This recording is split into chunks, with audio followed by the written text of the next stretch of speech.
The Dragon Kingdom. Missing Child Search Chronicle IV1. Well, I never thought I would hear that my son is working for the Royal Selection. I'm sorry to surprise you, but it's true. Otto is always helping us with a lot of things. Right, Mazarin, a man who flaunted a fine mustache, spoke in awe, to which Emilia replied and requested corroboration from her companions. Correct! A man with heterochromatic eyes answered Emilia's call with a nod. His figure was clad in an elegant, well-sewn attire. Sir, continued the man, staring at Mazarin, as Lady Emilia stated, we rely on your son's invaluable assistance on a regular basis, and despite that, we have been very impolite, never bothering to come and greet you formally. Oh, not at all. You have nothing to apologize for.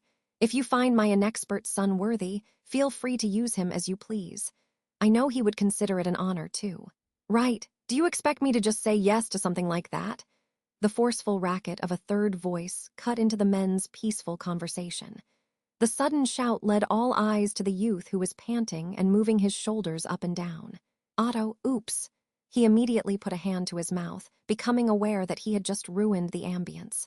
My, take it easy. You have to behave, Otto. You're being rude to Lady Emilia and Margrave Mathers. But, Mom, excuse my child's noisiness. Ironically, he used to be such a quiet kid when he was little. I don't know what changed him. I'm so sorry. Otto's face showed uneasiness that contrasted with the serenity exuded by the woman who made that comment. After serving tea to the guests who rested on the living room's sofa, the woman sat down next to Mazarin with utmost naturalness. Mazarin and Framir from the Sewin household were a perfect match. When she took a glance at her tender features and demeanor, plus details such as her eyes, Emilia felt quite impressed. She looks just like you, Otto. You really take after your mom. Yet he inherited his eye and hair color from his father. I see. You have rather amusing origins, Otto. At least Lady Emilia was not trying to be malicious. Huh, did I say something bad? Otto's grumble made Emilia's eyes widen in confusion. Do not worry about it, Otto thought, but did not say, sealing the reply inside his mind. This sort of thing happened sometimes when she talked to him. However, it was proof that Otto, being smart as he was, often concerned himself with Emilia and everybody else in the faction. Otto, let me share your troubles from time to time. I don't know if I can help you, but I always do my best to. Yes, thank you very much. I have never doubted that ever. Despite how insistent Emilia was, Otto reacted with a nod, not taking it personally. Satisfied, Emilia stroked her chest down, and then Otto's expression turned glum. The glumness was not due to Emilia, but to the fact that the Sewins, in other words, his own parents, were watching the exchange. Dad, Mom, why those faces? Don't you look at me with those suspicious eyes. Who do you think you are, a veteran merchant? Excuse me, I may not be a veteran, true, but I am literally a merchant. Come on, don't yell at him. We're both relieved to know that you've grown into such a splendid, hardworking man, even if you strayed from your path as a trader. Ooh, ugh. To see Otto blushing and gritting his teeth was a fresh experience for Emilia. She was used to hearing him raise his voice to complain, but him doing it with his parents had a different air to it. Whenever he talked to Subaru or Garfield, his attitude was different, maybe simpler. Or more precisely, it seems like, grow as they may, kids will forever be kids in front of their parents. Ah, yes, that's so close to what I was thinking. In response to her companion's words, Emilia clapped, and her lips broke into a smile.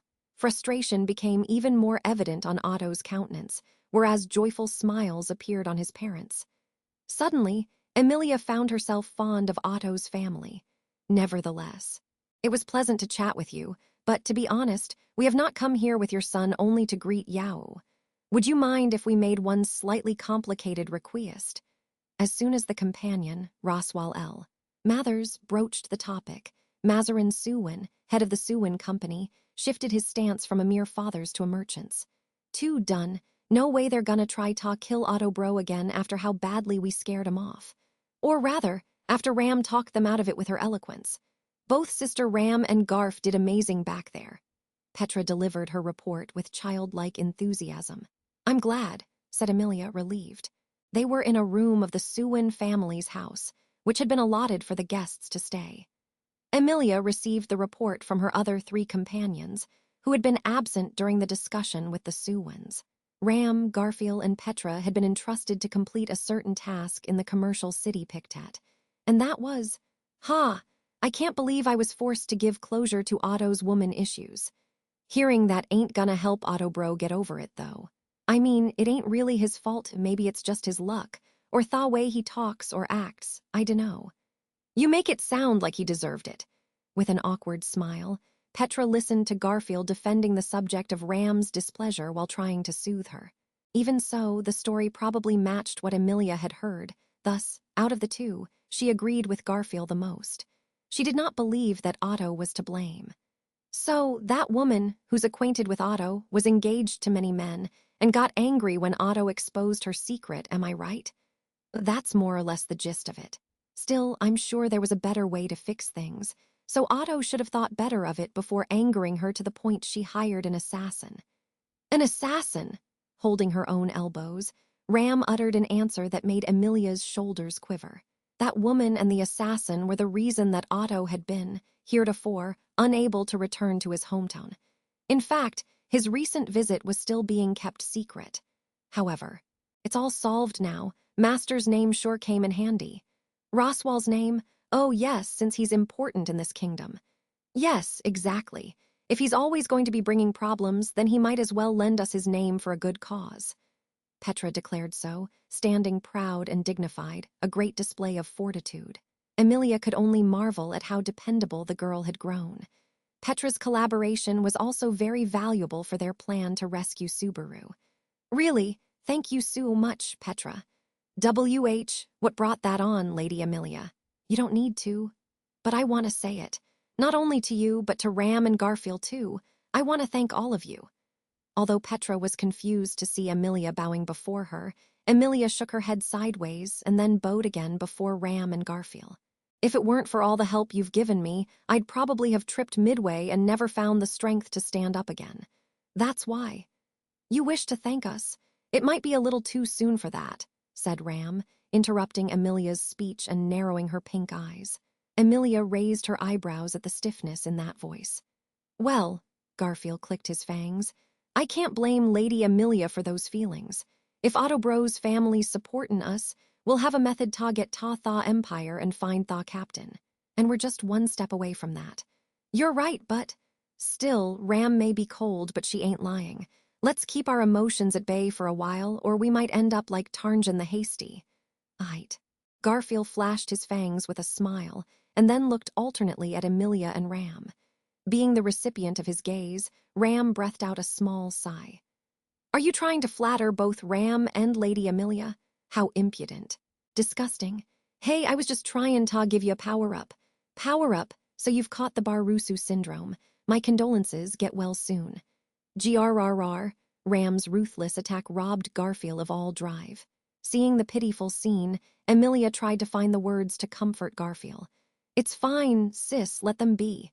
Petra, but I feel bad for Garfield, you know. Garf likes it when Sister Ram treats him that way. In fact, it'd be even worse for him if you meddled. I want to see Subaru again. I hope we do, too. Petra whispered as she pulled Emilia's sleeve and contemplated Ram and Garfield.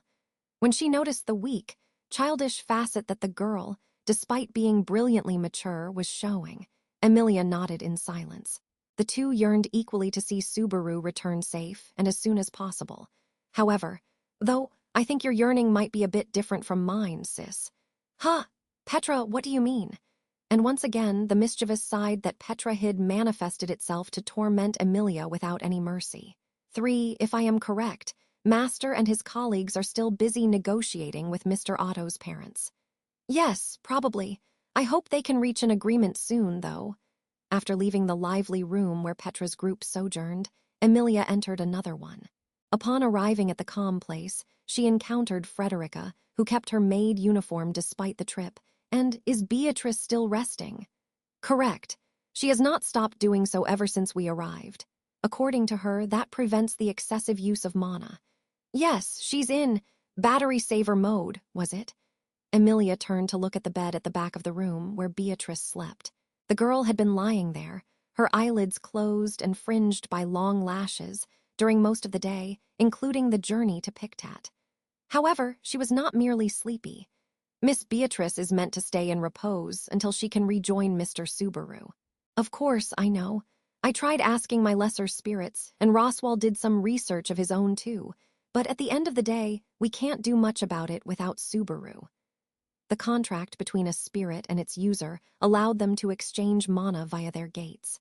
Due to her unique origins, Beatrice's only source of mana to preserve herself was her contractor, Subaru. Therefore, the longer their estrangement grew, the more alarming it became. As her mana deficit worsened, Beatrice slept in an attempt to combat exhaustion. Were it possible to find a replacement for her, they would be very willing to search for one, but Lady Amelia, Miss Beatrice would have trouble resting if she were to see you grieving. Well, you're right. Beatrice is so kind, after all. Since it was impossible, they could not afford to lose both Amelia and Beatrice to debility. And if Amelia had to be the one who kept her spirit, she would. Ah, by the way, Petra and the others came back a while ago. Did you go greet them? Indeed, I greeted them as soon as they returned. I must admit that, when I heard that Petra would be accompanying you, I became concerned that she would act imprudently. She said Roswell's name came in handy. I heard so too. Oh, that girl, however. Now I realize that Ram would have probably been incapable of using Master's name in that way. Thus, Petra was the most qualified for the job. Besides, if Garf had lost his patience, he could have resorted to violence, spoiling the progress of your negotiations entirely. Hee, come on, Garfield isn't that big of a hothead. Perhaps due to their closeness as siblings, Frederica assessed Garfield in a loving yet stern manner. Since Garfield was still 15 years old despite his looks, it was natural, to a certain extent, for her to treat him like a child. Nevertheless, Petra and Garfield's age gap was merely of 2 years. Every youngster looks so childish to people like Beatrice and me. Well, Lady Amelia, I beg to differ in regard to that matter. You cannot determine who is an adult and who is a child based only on ages. What do you? When Amelia tried to inquire more about Frederica's thoughts, she heard something. Be quiet, I'm trying to sleep, in fact. Ah, exclaimed Amelia, putting a hand to her mouth as soon as she heard that sleepy voice. Then she walked closer towards the bed and found the source. I'm sorry, Beatrice. Did we wake you up? Sure did, I suppose. You'd better not make Betty's efforts go to waste, in fact. My apologies, Miss Beatrice. I should have known better. Frederica begged for pardon with a flush on her cheeks. Fine, but be more careful, I suppose, replied Beatrice from her bed, and after a blink from her round eyes, she continued, You're supposed to be discussing things at Otto's home, in fact. Yes, we're already there. Roswell and Otto are doing the talking for us right now. I'm sure Roswell will find a way to win them over, I suppose. That man can't afford to lose Subaru after all, in fact. But I know, the Empire is way too big. That's why Anastasia will be helping us too. Even if Amelia's group managed to arrive in the Empire of Valatia, Beatrice's misgivings would not be easily dispelled. They would need to track Subaru's movements, and by extension Rem's, in an empire of expanse much vaster than the kingdom of Lugunica. That was no ordinary chore. Therefore, Anastasia had promised to provide them with her collaboration throughout the search for Subaru. While Amelia intended to enter the Empire through Pictat, the other group contrived to access Valatia via the city-state of Kararagi. I don't want to cause so many inconveniences for Anastasia, though, but it's for Subaru, I suppose. Yes, once we get Subaru back, let's go thank them for everything. Once everything was over, she planned to go express her gratitude with Subaru safe by her side. And to see that happen tomorrow, she needed to borrow many others' strength and keep running with all her might today. Miss Beatrice, if you stay awake, I'm done, in fact. Now, let me go dream of Subaru for a while, I suppose. Rest well. Say hi to Subaru for me. Sure, in fact, said Beatrice, with her eyes shut as her lips relaxed. Petting the girl's forehead, Amelia nodded at Frederica, and so the two exited the room. Then, leaning her back against the closed door, Amelia shut her amethyst eyes tightly. Wait for us, Subaru, we're all coming to see you soon. And although Subaru was nowhere to be seen, she dedicated those words to him, making it clear that she would not stop until she fulfilled her fervent desire to have him again in the faction where he belonged. And